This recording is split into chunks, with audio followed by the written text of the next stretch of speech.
Hi, everyone. This is the new episode of podcast Grow This, Grow That, devoted to growth of developers. I'm Chunkle, co-founder at Vectorly, all-in-one tool to manage growth of developers.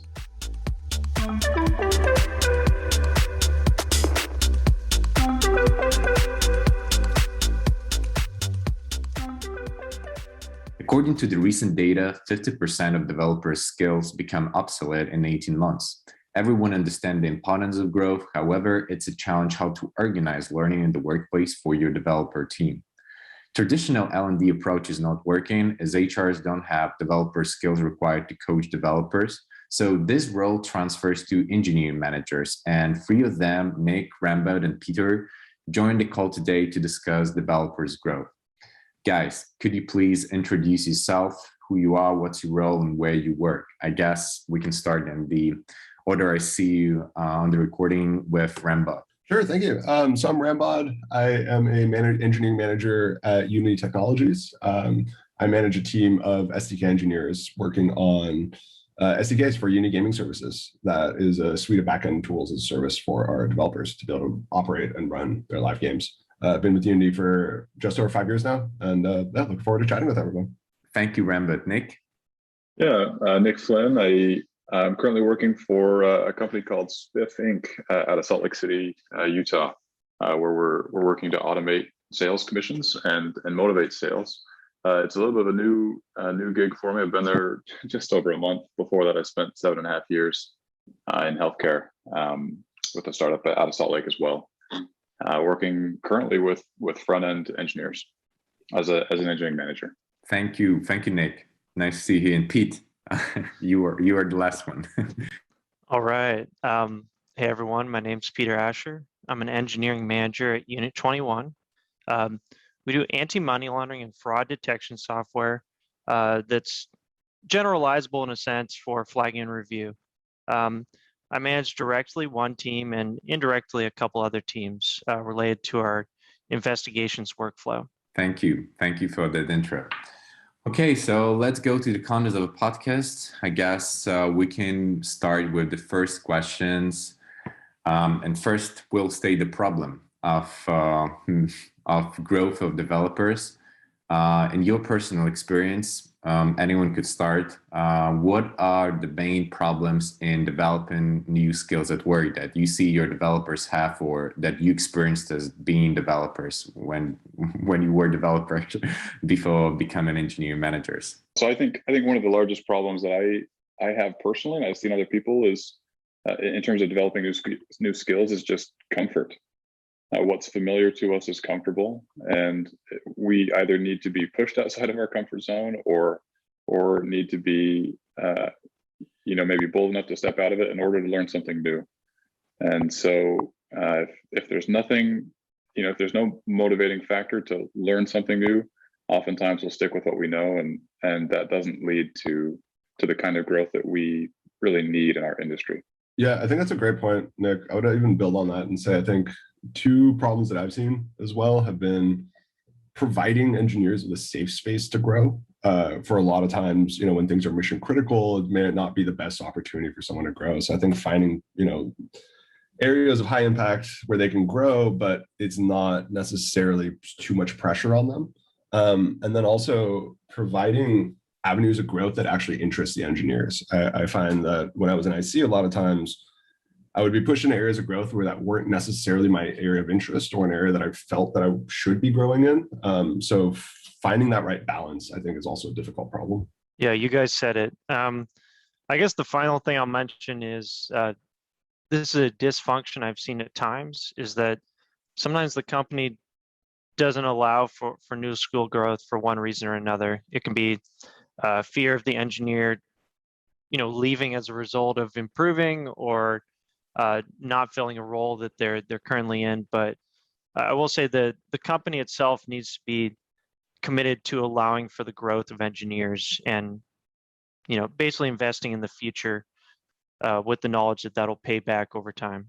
Yeah, let's have some questions to ask for every point that you provided. First, starting with Nick. Nick mentioned the comfort zone.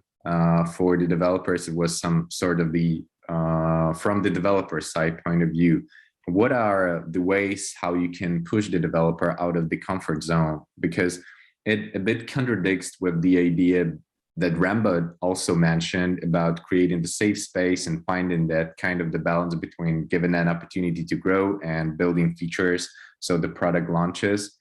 So what do you think on this, guys? How to actually find that balance? I think it's a good question.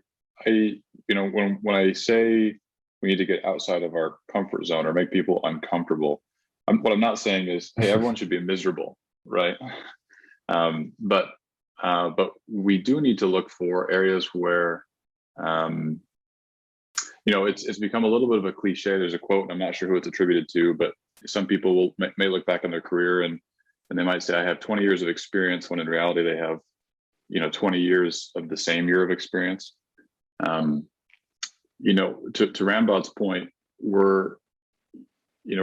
we want to create a safe space where developers can grow. And we also are looking for areas where there's an intersection between the individual developer's interests and the business's needs. And so, yes, we want to encourage people to step outside of what's familiar within a safe space. And maybe the answer to that question is we try to identify those areas where their personal interests overlap with needs of the team or needs of the business. Yeah, Rambod, please. Yeah, just seeing you turn on the mic. Yeah, totally. I couldn't agree more with Nick. I think what you just said there, Nick, I think is very true, where we need to find that right balance, right? Where it's sort of areas that they're interested in, but areas of the business that are also important to do. And I think identifying areas where it's okay to fail, I think, is one of the keys that I always try to look for. If something is okay to fail, if it's not, something that we need to ship in a couple of weeks that we can throw a new engineer at, I think that's a great area. And the other thing I would also add is, when we think about engineering growth, one thing that I always think about is outside of just coding, there's a lot of growth in things like driving for alignment and gathering requirements and more of the people leadership side as well, that even if someone wants to be an IC at a higher level, I think become more and more important as you move up the sort of senior engineer and to a staff engineer track. And being able to provide those, I think, is a really low risk way of also helping folks grow. Yeah, Pete, please, you go. Sure, thank you, Chunko. Yeah, I guess what I'll mention on this, comfort zone versus safe space situation is allowing people to venture outside and just being very clear that, hey, you may not do this perfectly the first time, and we're okay with that. We're okay with the growth curve here. We're okay with you being less, less expert in this new area than you have been in other areas. And then also giving people the necessary support to succeed there as well. Different people want different things. Some people want to be thrown right into the deep end.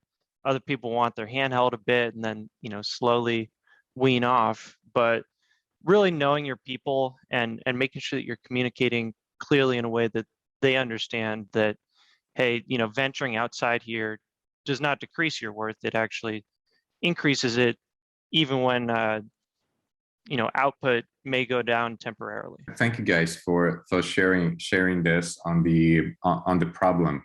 You all mentioned, I guess, the thing that I conclude out of all that we speak, that engineering managers are doing the job to find the balance, as Rambod said, between individual business needs with the team and the company that's right now. And from this point, I want to ask the second question on our podcast agenda: that what tools and how generally you can manage growth of developers and engineering manager, how to find and balance, what tools you may use, and how is different, for example, from traditional learning in university or online course. And we already heard how it's different, that you need to find out the balance between the needs of many people, and based on that you are building a sort of the life curriculum for the developer to learn new skills, not just for learning but for also learning and closing the company skill gaps. What do you personally do to find a balance? What tools you use? some, I don't know, meetings, or I don't know, maybe you have some documents, or I don't know, some spreadsheets, or any other way how you organize this knowledge to find these intersections between needs of developers and company and team needs. Chanko, I'm not sure I have a great answer on the, how do we find the, keep the company's needs at a wide frame. I guess you do have these notions of, you want the proper staffing for the proper projects, and therefore you need these skills. And so these are skills that people can step into, or leadership positions they can step into. For me, right now, being at a rapid growth startup where, we've 4x the engineering department over the last year, tough to keep track of that really. But what I will say is, as people join and regularly over time, really try to find alignment between what they want out of this next step in their career, as well as what the business wants. And there's a really great book called The Alliance that I'll just mention here. It talks about this concrete pillar that you can build on. It's, you're in a business relationship, and you want the foundation to be beyond the facade of being friendly and, being just having a good relationship with your coworkers and your direct reports, but really find something that motivates both you and your report, and go on a journey together whereby both of you will benefit, where their growth benefits the company, and where the company benefits from their growth. Specifically, you can use something like a document to track this. We use Lattice internally for each person. But yeah, I think that really it is a case-by-case basis for me. So the tool matters less than getting to know the individual and having a very honest conversation with them. Yeah, I think to build on Peter, I couldn't agree more. I think to me, it all starts with active listening, I guess, to me is the first thing of what is this person's desires? Where do they want to be in their career, whether it's with the company or even outside of it? I think it's really important to be cognizant of, if somebody leaves because they got a better position, well, I feel like as an engineering manager, I've done my job well because I've helped them attain what they want from the next step in their career. And the other thing that I find is also really helpful is partnering them up with an engineer that is an expert in that domain, and allowing them to learn from others in the area as well. In terms of, finding that intersection of developer interest and business needs, as well as maybe some tools used to help growth. With the previous company, we instituted something called open space. It wasn't anything that we invented, but it proved to be a pretty neat, I'm not sure what to call it, a practice exercise. Basically, there's an outline of what open space can look like. I believe it's openspaceworld.org. But it's basically an opportunity for people to get together from different areas of the company, different disciplines, and self-organize into sessions where they can explore a new idea, new technology, whether or not it's related to the business, but also to tackle problems that aren't being addressed currently.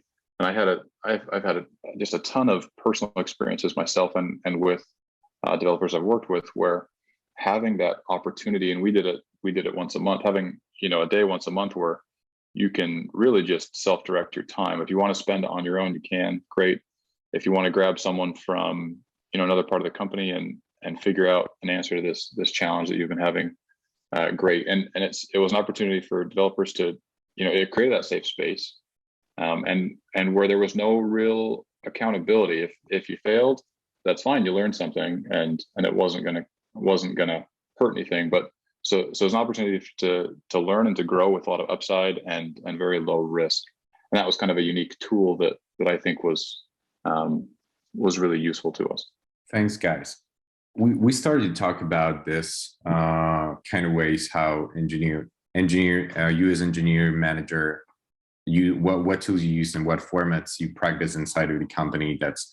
So the next thing that I would ask, and that currently is kind of bigger problem in my point of view, that the role that the engineering managers currently have, the so to say, the role of teachers for the developers, it is typically inside of the work in the company. It's usually being held by the HR function, but generally right now the things are changing, and HRs and the people managers, they are not having sufficient skills for managing growth and specific growth developers. So we are having this kind of format as like an open space that Nick mentioned, or the one that Rambod mentioned, mentoring, finding the more senior mentor within the company, or the one that Pete mentioned.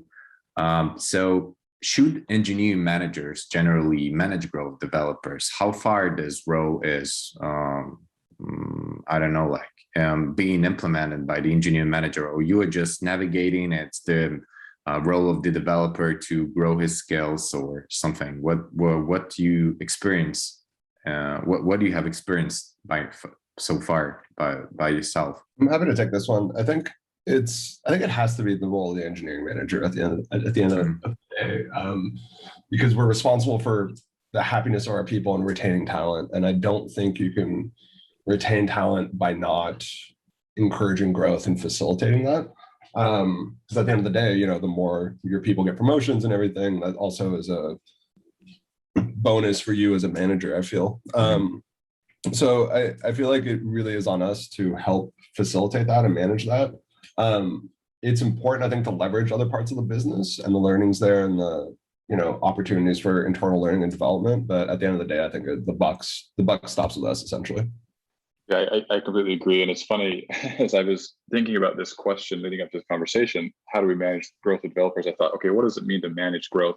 And Rambod just used the exact two words that keep coming to mind, and that's to encourage and facilitate growth. And maybe one other thing I'd add is that it doesn't, that management of growth, that encouragement, facilitation, it doesn't all need to come from you. The buck does stop with the engineering manager, and it's responsibility, but we can also identify other resources, whether those are other individuals or other tools that can help facilitate that. You know, whether that's asking someone, you know, another more senior engineer to mentor, or even asking the individual in question if they will mentor someone else. It doesn't all need to come from us. We can encourage and facilitate that growth in a lot of different ways, other than just talking with the engineer. Yeah, good points, guys. I guess the last thing I'd put on that is, you know, managing the growth of the developer, in my point of view, should be a partnership between the manager and the report. You know, I mean, we can set the agendas all we want, but we do need to make sure that they're also somewhat in the driver's seat. And when you can find that common ground of, you know, okay, let's talk about everything you want to do. Let's talk about everything that we have available to get you there. And does it fit in with where we're going as a company? Then you've got something that's super strong. You know, because they're also in control, you can hold them accountable. But, you know, they hold you accountable as well to make sure they're properly resourced, or you get things out of their way, or, you know, you just stick to an agreement. So yeah, I guess for me, it's, I've met people who basically, you know, want to self-learn a lot. And it's very interesting when I see the differences in direct reports I have. Some people want it very hands-on. Some people want, hey, just very hands-off. Let me ask for help when I want it, but I'll drive towards this. So I feel like it should be customized. It should be individual to individual. Yeah, I think that's a really good point, Peter. I would build on that as well and say, like, I think it all starts with listening, right? Because to your point, if the individual is not bought into the growth that you're trying to facilitate and encourage, then you're not going to be effective in that, right? And I think to your point, I love the analogy of the Alliance, and I think that's a great book as well. So great shout about that. But I think that's the key there, where it needs to be a two-way street, right? And I think it's also really important to set goals that then you can track against to gauge the effectiveness of it, because otherwise it could be a long-running thing that goes on for years, and the individual also doesn't feel like they're making progress. So I don't know if I'm allowed here to ask a follow-up question, but I'm going to. In terms of setting goals, where do those come from? Do those come 100% from the report, or is it appropriate for a manager to help maybe suggest goals? I'm going to sound like a broken record here. I'd say it depends on the person. Sometimes it's tough to know enough about, especially early in your career, enough about just the profession in general to know where you might even want to go. So looking far ahead to, hey, I want to be a director of engineering someday, when you're a junior engineer is tough. So for a lot of the more new people to engineering, I do take a more hands-on approach and suggest things that I think are, hey, here's some options we can pick from. And the path becomes more diversified the more senior you get. I guess the foundation has a lot of commonalities, but yeah, especially with a lot of the senior cats that I manage, it does often come from them, and it's really just, maybe adjusting them a bit to say, okay, like, I'm okay with this goal that we work towards, and we can hold each other accountable for that. But yeah, it is a seniority question for me, as well as, again, how does this person work, and how do they drive towards their own goals?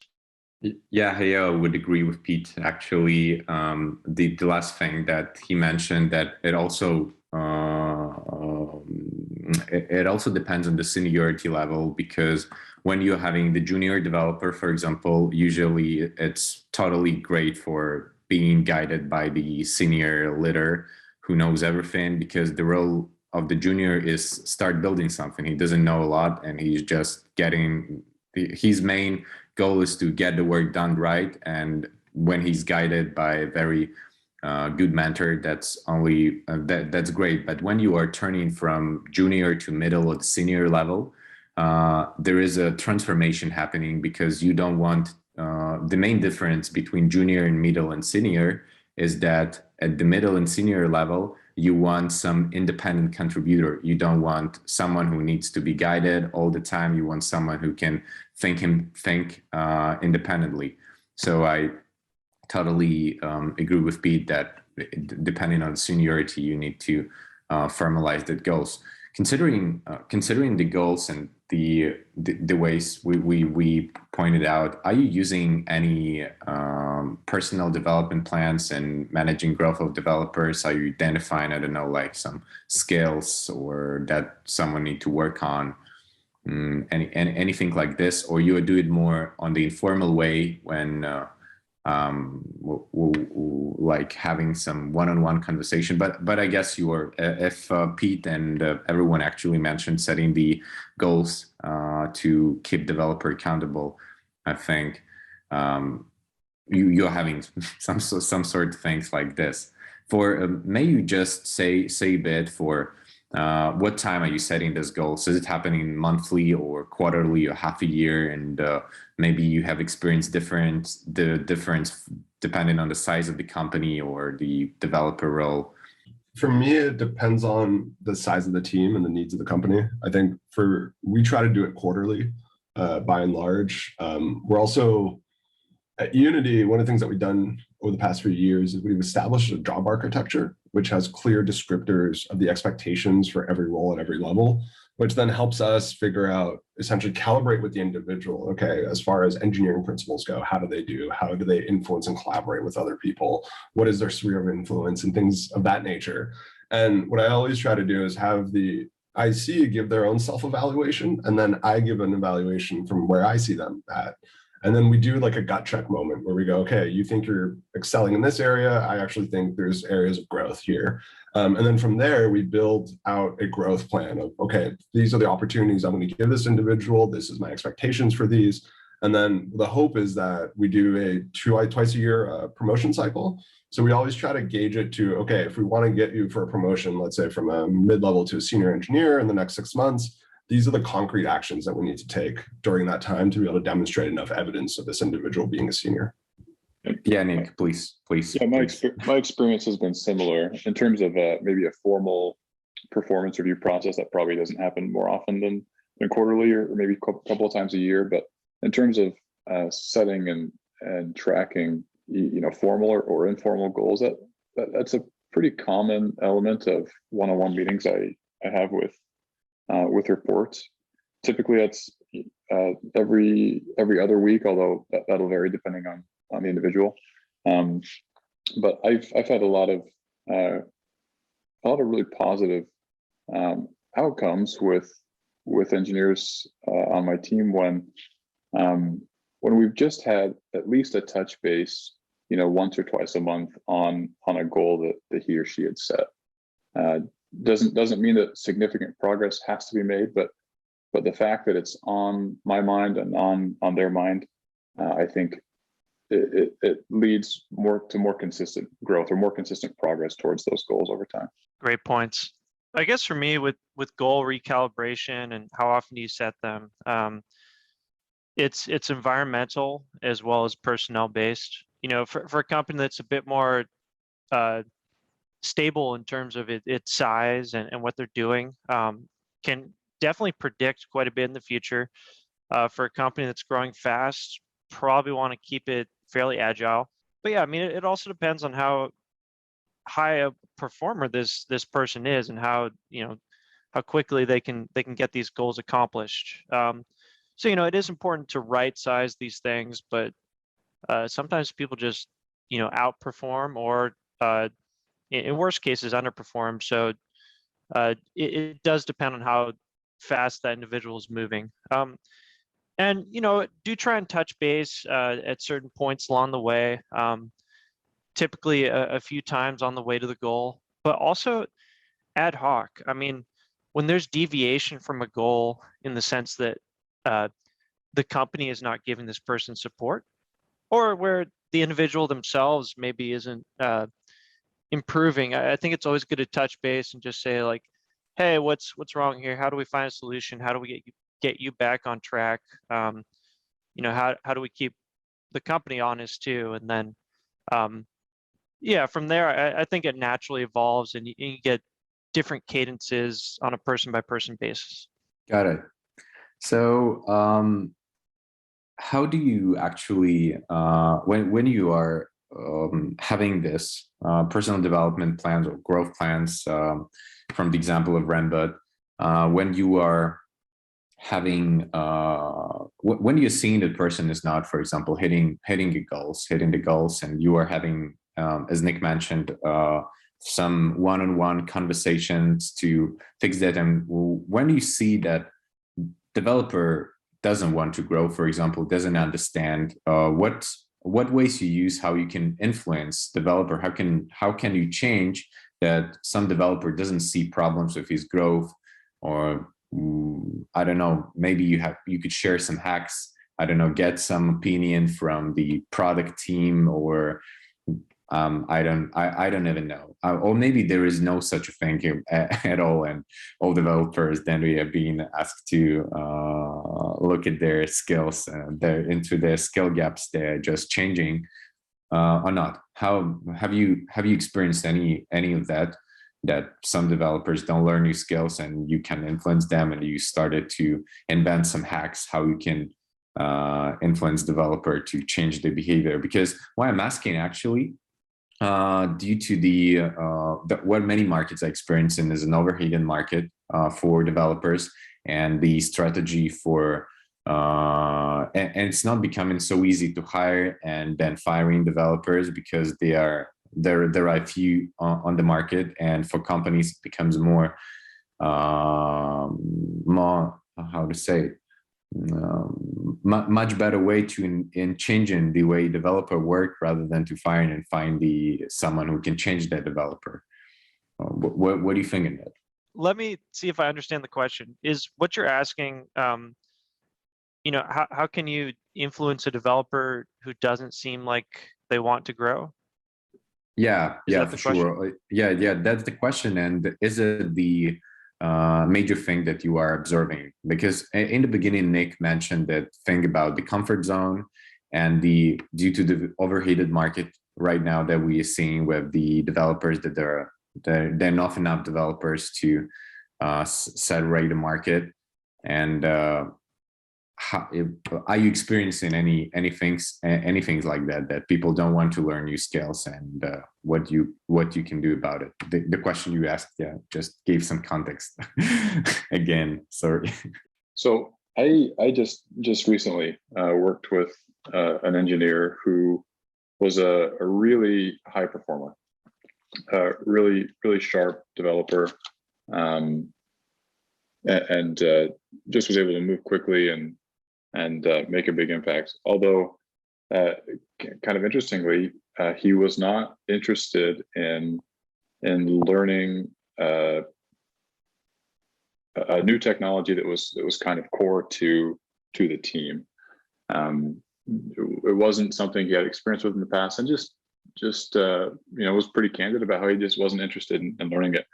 And so that created an interesting problem. But I think the solution was find ways to capitalize and utilize the skills that he does have. And so it might mean that his workload looks a little bit atypical, but we found ways where he could make a difference. And yeah, it's true. There are, if you're a developer looking for a job right now, you're in a really good spot. It's difficult to hire folks, and so finding ways to allow our people to really excel and shine where they are, I think is critical. That said, we shouldn't abandon I don't think we should abandon the goal of helping folks develop new skills. I think that will always become important. But if it's not there intrinsically, I think it's going to be really challenging to make that happen from the outside, just from a managerial relationship. Thanks, Nick. Pete, you also started at first, and Nick continued. Maybe you wanted something to share as well. No, I think what Nick said is spot on. Ideally, if you see a person is not growing in the way that you expect or not hitting a goal, sometimes it's the person, sometimes it's the goal itself. So yeah, I mean, I would say just don't be quick to indict the engineer. Try and get to the bottom of it, see what's going on. At a fundamental level, I like to believe that everyone is motivated to learn and motivated to grow, and wants to keep pushing forward. In a business sense, not everyone's always at that place though, and so you try and work around that. Maybe someone just gets a lot of satisfaction from doing a certain thing, and it's useful for you. So you plug them in there, and that's where they're going to stay until they, want to take some steps forward. In the worst case, if you can't find business alignment and the person doesn't want to grow into a way that they're useful, sometimes it's just it isn't a fit, and you try and your best to work around it and make a compromise. But like Nick said, it's a hot market right now. Most people who feel like something's not a fit for them can find a fit pretty quickly as an engineer. So yeah, I think just being straightforward there, just coming at it very directly, for me has worked well. And I think by and large, have been able to slot people in places where they're useful when they're not really at a point where they want to, say, leave their comfort zone and start working on a new skill. Some other things may be going on in their life, or you never know what's happening. So yeah, I totally agree. I think with everything that Nick and Peter said, and to build on it, I think one thing that's really important to do is try to figure out what motivates the individual, because like Peter, I think, mentioned earlier, everyone is different, and it takes time to figure out what is the intrinsic motivations of the individual. And sometimes it might not even be a promotion. I worked with plenty of engineers that get to a senior level and they think, this is actually good. This is where I want to be. I'm at a career level. And I think that's okay, but that also doesn't mean that they can't continue to grow in the current role. And I think facilitating that as well is just as effective, even if it doesn't result in a promotion or something like that, but it makes them more effective at the role that they're in. Thank you guys for sharing all this. Actually, I can out of most of the questions that we had on the agenda to discuss today. We are pretty much on the timing with 40 minutes. So there is a last thing that's experimental one. We started to practice it recently. There is some short blitz questions. The one answer we already actually have, but maybe you would continue on that as well. So the first blitz question would be, what are the best books that help to be a better at managing growth of developers? The one that Peter mentioned already, An Alliance by Reid Hoffman. If I don't mind, it's the co-founder of LinkedIn. But guys, maybe you could advise some books that influenced you from the manager side of you on how to manage growth of developers, and all of these that you come up today with have been influenced by those books. Yeah, my two favorites are The Alliance, like Peter mentioned, and then the other one is I believe it's called Peopleware: Productive Projects and Teams. I found that book really helped change how I see the role of the manager. Nick, Pete. Sure, I'm working through one right now that I'm really enjoying. It's called An Elegant Puzzle: Systems of Engineering Management. It's written by Will Larson, who I believe is an engineering manager over at Stripe. It's helped me develop some skills in the role outside of just working with individuals, with the organizational side too. But it's been really beneficial. Yeah, I mean, I love The Alliance, especially the first half. Another one that I really like is called High Output Management by Andrew Grove. And it's very interesting in the sense that he's quite analytical, quite numbers-based management from an engineer perspective. I recommend it to my direct reports as well, so they can kind of get a vision of how they fit into the broader company as well. Thank you, guys. I'm actually, the one book that I personally love very much is the one that Rambod mentioned about the Peopleware. I have recently found out it like 2 years ago, but that's from the title of the book to the contents, it's extraordinary actually. So here as well, I'm plussing to that. And the second and the last question that we'll have today, who you would be interested to hear the podcast with? Maybe some engineering managers or CDOs that you are currently following on Twitter or LinkedIn or their Medium or GitHub pages that you want us to record the podcast with. Maybe there are some people that you want to hear from. Please note if there are those people. I haven't met him, but I follow him on Twitter. Ryan Burgess, who's an engineering manager over at Netflix. I feel like he has some really good insights into helping people, and so yeah, I'd love to hear from him. Thank you. Pete, Rambod. Yeah, for me, there's a person named Adam Grant on Twitter that I follow, who's an organizational psychologist at the Wharton School of Business, and I think his insight is always really interesting about how to problem solve and how to lead effective teams. I'll add a vote for Adam Grant. I'm reading his book Think Again right now, and it's phenomenal. I'm a Luddite. I don't have a Twitter, but